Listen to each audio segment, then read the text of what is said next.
Lep pozdrav vsem poslušalkam in poslušalcem Radia Robin, pa tudi gledalkam in gledalcem. Danes v svoji družbi pozdravljamo enega prav posebnega gosta, Robin Hooda izpod Nanosa, kot ga radi imenujemo, 4-kratnega udeleženca paralimpijskih iger. Z lanskih je celo domov prinesel bron, 2-kratnega državnega prvaka v paralokostrelstvu, dobitnika številnih športnih priznanj, ambasadorja integritete, pa prejemnika priznanj v akciji Moj zdravnik, predvsem pa med pacienti zelo priljubljenega specialista interne medicine ter vodjo ambulante za bolezni ščitnice in diabetesu v zdravstvenem domu Nova Gorica. Dejana Fabčiča, lepo pozdravljeni. Ja, lep pozdrav.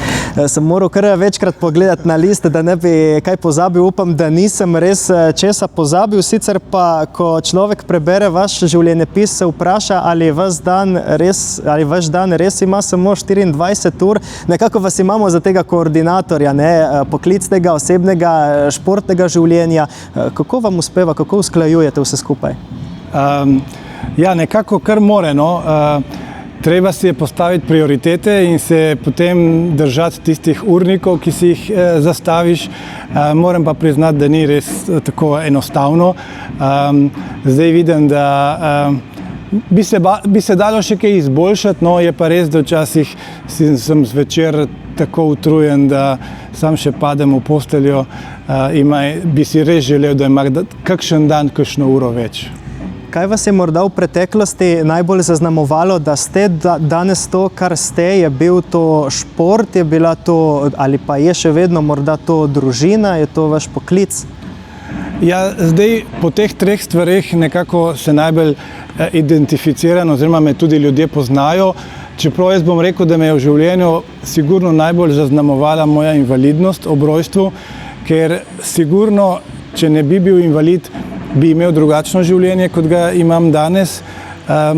Verjetno bi bilo bolj usmerjeno v šport, vsaj glede na to, da sem športnik po duši in to verjetno bi bilo v tem primeru enako. V medicini pa ne bi preživel toliko časa, kot sem ga zaradi invalidnosti in ne vem, če bi se odločil za poklic zdravnika. No, to recimo, no, ampak sigurno bi bilo pa drugače. Sedaj tema, o kateri vsi, bomo rekli, radi beremo, radi poslušamo, radi gledamo, to je seveda šport, in vsi trudi, vsi uspehi, prilagajanje, veselje, razočaranje, ki s tem nekako pridejo. Kako se spominjate svoje prve paraolimpijade? To je bilo leta 2008 v Pekingu, ne? Kakšen je bil Dejan Fabčič leta 2008? Bom rekel, še zelo mlad in neizkušen. Takrat sem bil nekaj let v plavanju. In spomnim se, da se nisem uspel uvrstiti na olimpijado v Atene. Takrat sem imel tudi veliko željo, ampak sem vesel, da me ni to takrat toliko potrlo, da bi nehal se ukvarjati športom, ampak me je samo podžgalo še in se rekel, naslednja v Pekingu pa bo moja. In dejansko smo res trdo trenirali, tudi po 3 treninge na dan, plavalne smo takrat imeli in ja, nam je uspelo. Takrat dosegli 6. in 7. mesto v Pekingu. Sama olimpijada je bila zame sicer bolj nabiranje izkušenj, sicer željo seveda sem imel po dobrem rezultatu, ampak zame je bilo to, ko smo prišli tja, vse tako fascinantno, vse novo, vse, da me je res prevzelo in sem kar stremo tekmoval na tistih prizoriščih. Potem je minilo nekaj let, ne? Mislim, da sta šli 2 olimpijadi mimo, potem pa je prišla tista v Riju leta 2016. Se še spomnite, ko smo vam tudi na Radio Robin prav pripravili presenečenje, ko se vam je na drug konec sveta oglasila družina? Ja, res. Tisto je bilo pa toliko veliko presenečenje, da so mi kar solze tekle nenadzorovano. Praktično takoj, ko sem prišel v cilj, tam na pontonu, še vsa zadihan, se mi oglasi radio in družina na drugi strani. In ja, to so bili taki močni čustveni momenti in bom rekel res nekaj lepega in hkrati tudi bom rekel stresnega, da sem potem za naslednjo olimpijado vprašal doma ženo, a zato imate tudi kakšno presenečenje, da ne bom šokiran spet tako, kot sem bil takrat. Ampak sem bil zelo vesel. Kakšni občutki pa prelevajo športnika, ko se mu nekako uresničijo te olimpijske sanje in ko prvič stopi v olimpijsko vas? To so prav lepi taki posebni občutki. Se počutiš res pomembnega, ponosnega na to, da si tam, da si dosegel take uspehe. Res že to, da si na olimpijskih igrah, je ponavadi ogromno truda. No? In ko srečaš tam športnike iz celega sveta in vsi so tam z istim namenom, kar naenkrat si prijatelj z vsemi, to, ko bi rekel, tudi če se odprej ne poznaš, si tam z istim namenom, z istim, bom rekel, odnosom do življenja, do športa in tako naprej. In kar čutiš, da imaš, ne vem, naenkrat 4000 prijateljev iz celega sveta. Z vsakim lahko spregovoriš, vsi so prijazni, vsi se med sabo, bom rekel, pozdravljamo. Skratka, res nekaj posebnega. Najprej bilo plavanje, potem kajak, sedaj je paralokostrelstvo. Vsak šport nekako zahteva svojo miselnost. Kaj vas je sploh gnalo v šport in morda kasneje v menjavo teh disciplin? Ja, to je kar zanimiva in dolga zgodba. V bistvu v šport sem prišel bolj zaradi rehabilitacije po mojih operativnih posegih in takrat sem večino časa rehabilitacijo opravljal tudi v bazenu in vedno se spomnim, da je tudi po zaključku teh vadbe sem naredil še nekaj dolžin v taki svoji lastni režiji in na tak način se je potem rodila želja, da bi poskusil s tekmovanjem v plavanju. Ja, potem menjave športov so prišle čisto tako spontano, je življenje teklo naprej, bom rekel, po Pekingu sem zaključil študij medicine in se zaposlil, družino sva si ženo ustvarila in kar naenkrat ni bilo več toliko časa za plavanje, potem sem brez športa pa nekako nisem zdržal, no, tudi precej sem se zredil, takrat se spomnim in sem rekel, da si moram poiskati neko novo rekreacijo in na ta način se vsi potem dobil kajak, ampak ravno takrat spet naključje je hotelo, da so kajak sprejeli kot prvič paradisciplino na paraolimpijskih igrah in so me vprašali, če bi mogoče jaz rad poskusil s tem, no, malo na višji tekmovalni ravni. Takrat je svojo kariero tudi ravno končala Nina Mozetič, odlična kajakašica tukaj iz Gorice in ona je bila pripravljena v to jabolko zagristi in pomagati in tako sva se uvrstila na paraolimpijske igre v Rio. Ja. In seveda potem je prišla lanska paraolimpijada in bronasta medalja v paru z Živo Lavrinc. Takrat so vam res praktično vsi, ki vas poznajo, pripravili presenečenje in sodelavci v zdravstvenem domu in domačini, pa so tekmovalci v lokostrelskem klubu Budanje. Zdaj, ko gledate nazaj, približno leto dni nekje je minilo, kaj vam ta medalja pomeni danes? Ja, sigurno je izpolnitev, bom rekel, otroških sanj in ne nazadnje poplačilo za ves trud in energijo, ki sem ga vložil v šport. Namreč v športu sem dejansko že več kot 20 let in da je to neka krona, bom rekel, no, saj upam, da ni še zadnja, ampak vendarle.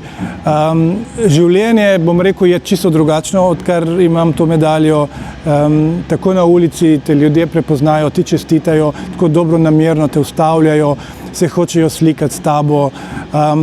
Potem, bom rekel, vabijo me na različne dogodke, se tudi prej, ampak bom rekel, zdaj je teh vabil še toliko več in kar težko usklajujem vse skupaj s službo pa s temi obveznostmi.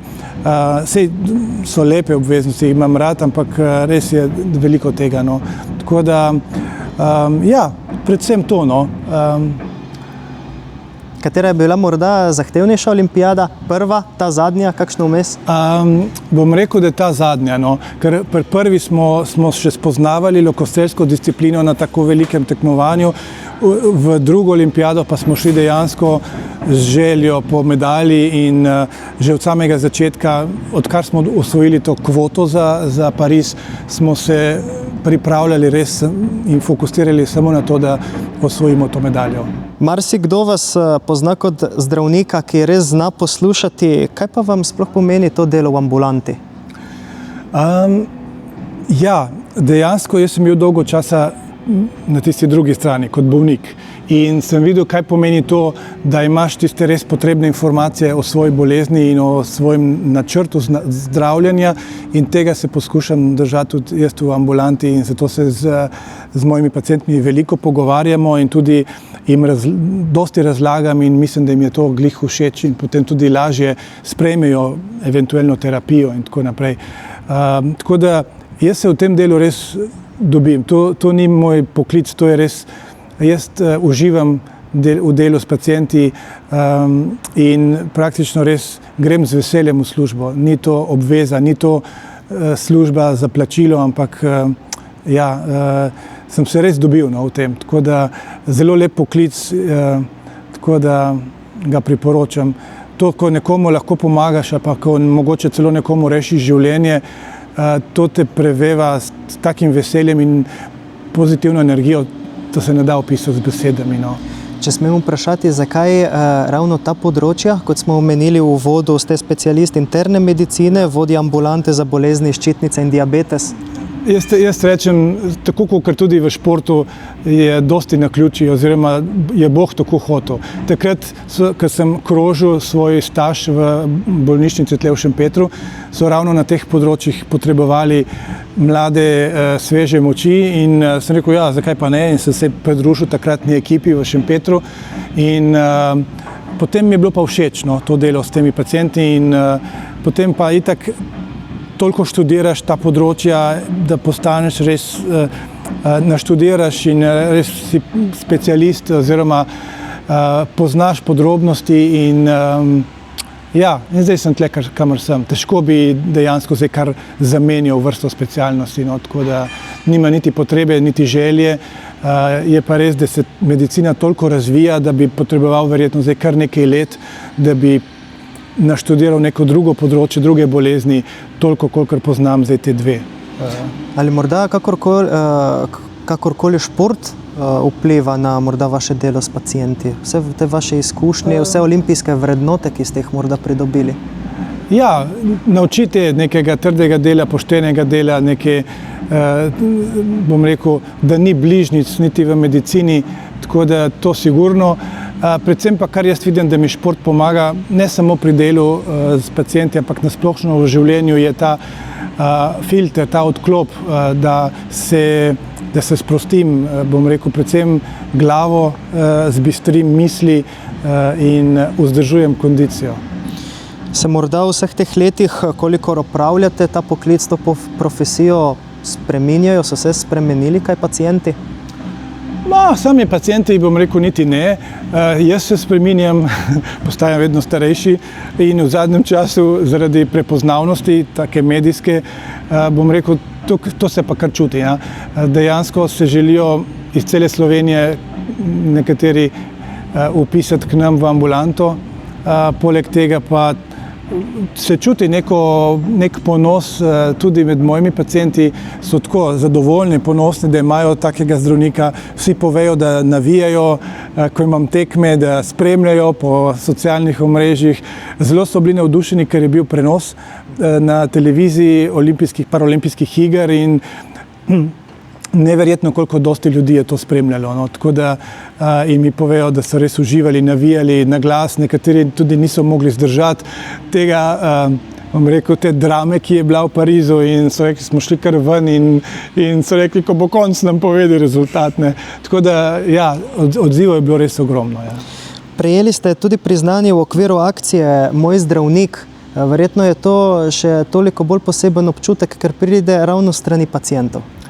Ja, dobil sem tudi zelo prestižno nagrado, častni član zdravniške zbornice, to ti jo podelijo dejansko kolegi, bom rekel, skoraj najvišja nagrada na področju zdravništva, ampak mogoče res iskreno mi še več pomeni pa ravno ta, ko te pacienti izberejo za svojega najdiabetologa v tem primeru. Te nagrade sem bil res zelo vesel, je bila eno veliko presenečenje.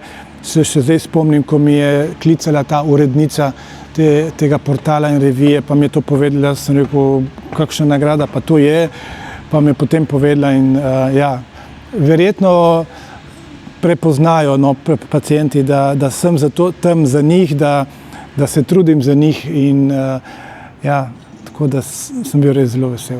Omenili smo tudi, da ste slovenski ambasador integritete. To vendarle spet ni le naziv, ne? Kako sami razumete integriteto in kako jo skušate živeti na vseh področjih življenja? Ja, to mislim, da je dosti pripomogla k temu tudi že vzgoja v mojih mladih letih. Dejansko se trudim to, da kar delam pošteno, delam čisto, brez kakšnih goljufij ali pa nedovoljenih sredstev in da dejansko verjamem v to, da je samo tisti rezultat, ki je dosežen s poštenim delom, te napolni z neko energijo, neko srečo, nekim veseljem. Tisti, ki pač je z goljufijo, pa je to veselje kratkotrajno. In ja, sem vesel, da so to prepoznali na Komisiji za preprečevanje korupcije, ki vsako leto izbirajo ime za tega ambasadorja, in sem letos pristal v eminentni družbi samih zvenečih imen, tako da jaz mislim, da 7. po vrsti. Se kdaj morda počutite tudi kot vzornik? To mi je bilo najtežje sprejeti, priznam, zato ker se sam sebe nimam za nič posebnega, ampak ko ti toliko ljudi pove, da vidi v tebi mogoče vzornik ali pa neko pozitivno navdihujočo zgodbo, ki jih dvigne, ko sami potrebujejo neko pomoč ali pa so mogoče na dnu. Pa tudi konec koncev na šolah, ko vidim, koliko otrok te pozna in spremlja te tvoje rezultate, očitno vidijo to vlogo vzorništva in bom rekel, da me navdaja kar z neko odgovornostjo, da se trudim mogoče še bolj pokazati to svojo zgodbo na prav način tudi drugim, da se splača vztrajati, da se splača delati, pošteno, trdo delati in da rezultati sigurno pridejo. Če se sedaj ozrete za nazaj, je morda karkoli, kar bi spremenili? Sigurno je kakšna stvar, ki bi jo naredil danes drugače, s to miselnostjo in s temi možgani, ampak po pravici povedano pa, da bi pa kaj obžaloval, pa ne. Tako je bilo moje življenje zastavljeno, tako ga vodim in dejansko uživam v tem. Kaj pa si danes najbolj želite? Zase, za svojo družino najbližje, pa tudi za šport in za paciente? Mogoče se bo slišalo tako malo klišejsko, ampak dejansko si najbolj želim za vse te skupine zdravja. Za moje paciente absolutno, ker potem bom imel jaz manj dela. Zase tudi, ker to pomeni, da bom lahko še dolgo vztrajal v športu. Seveda za družino absolutno. Že če pride kakšna manjši prehlad in bolezen, se pri svojih domačih dosti slabše počutiš, kot bom rekel, se sicer pri drugih pacientih. Tako da ja, zdravje, in če bo zdravje, bo tudi drugo. Za konec morda neprijetno vprašanje, kam greste raje? V tišino narave ali na kakšno jaso s svojim lokom ali med svoje ljudi v ambulanto? To je pa težko vprašanje. Dejansko oba odgovora sta pravilna. Oboje imam rad, zelo dobro se počutim v ambulanti in s svojimi pacienti, uživam dejansko, ampak potrebujem pa tudi ta svoj mir in da lahko kakšne stvari razmislim, si zbistrim misli in glavo in odstrelim tisto svojo tekmo ali trening v naravi. Dejan Fabčič, najlepša hvala za pogovor, obilo zdravja in sreče na vseh področjih. Hvala lepa za povabilo in za lep pogovor.